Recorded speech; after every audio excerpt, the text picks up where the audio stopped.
Hello ಸ್ನೇಹಿತರೆ, ಇಂದು ನಿಮ್ಮ ವೆಚ್ಚಗಳನ್ನು ಹೇಗೆ ನಿಯಂತ್ರಿಸಬೇಕು ಎಂಬುದನ್ನು ನೀವು ಕಲಿಯುವಿರಿ. ಇದರಿಂದಾಗಿ ನಿಮ್ಮ ವ್ಯವಹಾರವು ತನ್ನ ವೆಚ್ಚಗಳನ್ನು ಭರಿಸಲು ಸಾಕಷ್ಟು ಹಣವನ್ನು ಗಳಿಸುವ ಹಂತವನ್ನು ತ್ವರಿತವಾಗಿ ತಲುಪಬಹುದು ಮತ್ತು ಅಂತಿಮವಾಗಿ ಅದರ ಮೌಲ್ಯವನ್ನು ಹೆಚ್ಚಿಸುವ ಮೂಲಕ ಜಾಣತನದಿಂದ ಬೆಳೆಯಬಹುದು.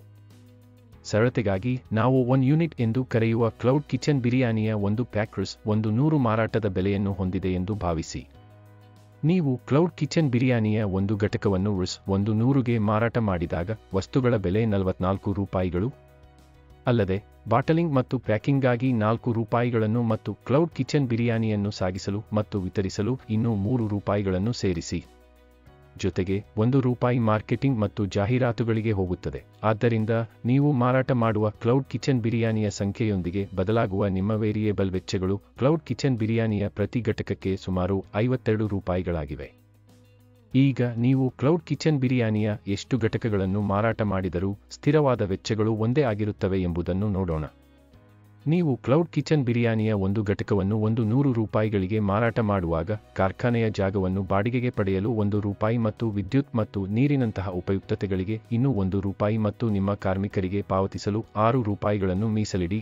ನೀವು ಬಾಹ್ಯ ಕಾರ್ಮಿಕರನ್ನು ನೇಮಿಸಿಕೊಳ್ಳುತ್ತಿದ್ದರೆ, ನೀವು ಸಾಲವನ್ನು ತೆಗೆದುಕೊಂಡರೆ ನೀವು ಪಾವತಿಸಬೇಕಾದ ಬಡ್ಡಿಗೆ ಹೆಚ್ಚುವರಿ 1 ರೂಪಾಯಿ ಸೇರಿಸಿ. ಇವೆಲ್ಲವೂ ಕ್ಲೌಡ್ ಕಿಚನ್ ಬಿರಿಯಾನಿಯ ಪ್ರತಿ ಘಟಕಕ್ಕೆ ಸುಮಾರು 9 ರೂಪಾಯಿಗಳ ಸ್ಥಿರ ವೆಚ್ಚವನ್ನು ಸೇರಿಸುತ್ತವೆ.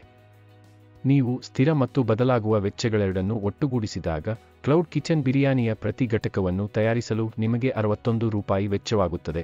ಇದು 100 ರೂಪಾಯಿಗಳಿಗೆ ಮಾರಾಟವಾಗುತ್ತದೆ. ಅಂದರೆ ನೀವು ಕ್ಲೌಡ್ ಕಿಚನ್ ಬಿರಿಯಾನಿಯ ಪ್ರತಿ ಘಟಕಕ್ಕೆ 39 ರೂಪಾಯಿಗಳ ಲಾಭವನ್ನು ಗಳಿಸುತ್ತೀರಿ.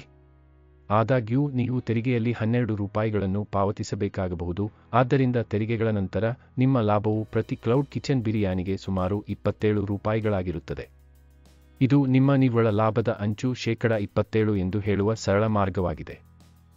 ಈಗ ಯೋಜನಾ ಭಾಗಕ್ಕಾಗಿ ನಿಮಗೆ 2 ಆಯ್ಕೆಗಳಿವೆ. ಒಂದೋ ನಿಮ್ಮ ಲಾಭದ ಸ್ವಲ್ಪ ಭಾಗವನ್ನು ವ್ಯವಹಾರಕ್ಕೆ ಮರುಹೂಡಿಕೆ ಮಾಡಿ ಅಥವಾ ಆ ಹಣವನ್ನು ನಿಮಗಾಗಿ ಬಳಸಿ. ನಿಮ್ಮ ಲಾಭದ ಅರ್ಧದಷ್ಟು ಅಂದರೆ 13.50 ರೂಪಾಯಿಗಳನ್ನು ಸ್ಟಾಕ್ನಂತಹ ವಿಷಯಗಳಿಗೆ ವ್ಯವಹಾರಕ್ಕೆ ಮರಳಿ ಹಾಕುವುದು ಬುದ್ಧಿವಂತಿಕೆಯಾಗಿದೆ. ನಂತರ ನೀವು ಉಳಿದ 13.50 ರೂಪಾಯಿಗಳನ್ನು ನಿಮಗಾಗಿ ಅಥವಾ ಇತರ ಉದ್ದೇಶಗಳಿಗಾಗಿ ಬಳಸಬಹುದು. ತ್ವರಿತವಾಗಿ ಲಾಭವನ್ನು ಗಳಿಸಲು ನಿಮ್ಮ ನಿಗದಿತ ವೆಚ್ಚಗಳನ್ನು ಕಡಿಮೆ ಮಾಡಲು ಪ್ರಯತ್ನಿಸಿ. ಕ್ಲೌಡ್ ಕಿಚನ್ ಬಿರಿಯಾನಿ ತಯಾರಿಸಲು ಸ್ಥಳವನ್ನು ಬಾಡಿಗೆಗೆ ಪಡೆಯುವ ಬದಲು ನಿಮ್ಮ ಸ್ವಂತ ಶೆಡ್ ಅನ್ನು ಬಳಸಿ. ಆರಂಭದಲ್ಲಿ ಕೆಲಸಗಾರರ ವೆಚ್ಚವನ್ನು ಉಳಿಸಲು ಕುಟುಂಬದ ಸದಸ್ಯರು ನಿಮಗೆ ಸಹಾಯ ಮಾಡುತ್ತಾರೆ. ಸಾಲ ಪಡೆಯುವ ಬದಲು ನಿಮ್ಮ ಸ್ವಂತ ಹಣವನ್ನು ಬಳಸಿ ಅಥವಾ ಸ್ನೇಹಿತರು, ಕುಟುಂಬ ಮತ್ತು ವ್ಯಾಪಾರ ಪಾಲುದಾರರ ಸಹಾಯವನ್ನು ಪಡೆಯಿರಿ. ಈ ರೀತಿಯಲ್ಲಿ ನೀವು ನಿಯಮಿತ ಬಡ್ಡಿಯನ್ನು ಪಾವತಿಸಬೇಕಾಗಿಲ್ಲ. ಅವರಿಗೆ ನಿಗದಿತ ಪಾವತಿಯ ಬದಲು ಲಾಭದ ಪಾಲನ್ನು ನೀಡಿ. ನೀವು ಈ ವೆಚ್ಚಗಳನ್ನು ಕಡಿಮೆ ಇಟ್ಟುಕೊಂಡರೆ ನೀವು 2ನೇ ತಿಂಗಳೊಳಗೆ ಲಾಭವನ್ನು ಗಳಿಸಲು ಪ್ರಾರಂಭಿಸಬಹುದು. ನಿಮ್ಮ ಗ್ರಾಹಕರು ನಿಮ್ಮ ಉತ್ಪನ್ನಗಳನ್ನು ಇಷ್ಟಪಡುವಾಗ ಮತ್ತು ನಿಮ್ಮ ವ್ಯವಹಾರವು ಬೆಳೆದಾಗ ಅದನ್ನು ನಡೆಸಲು ನಿಮಗೆ ಹೆಚ್ಚಿನ ಹಣ ಬೇಕಾಗುತ್ತದೆ. ನೀವು ಹೆಚ್ಚಿನ ವಸ್ತುಗಳನ್ನು ಖರೀದಿಸಬೇಕು, ಹೆಚ್ಚಿನ ಉತ್ಪನ್ನಗಳನ್ನು ತಯಾರಿಸಬೇಕು ಮತ್ತು ಸಿದ್ಧಪಡಿಸಿದ ಸರಕುಗಳಿಗೆ ಸಾಕಷ್ಟು ಹಣವನ್ನು ಹೊಂದಿರಬೇಕು ಮತ್ತು ಅಂಗಡಿಗಳಿಗೆ ಸಾಲವನ್ನು ಹೊಂದಿರಬೇಕು. ಇಲ್ಲಿ ಸಾಕಷ್ಟು ಕಾರ್ಯನಿರತ ಬಂಡವಾಳವನ್ನು ಹೊಂದಿರುವುದು ಮುಖ್ಯವಾಗಿದೆ. ಇದು ನಿಮ್ಮ ವ್ಯವಹಾರದ ಬೆಳವಣಿಗೆಗೆ ಸಹಾಯ ಮಾಡುತ್ತದೆ.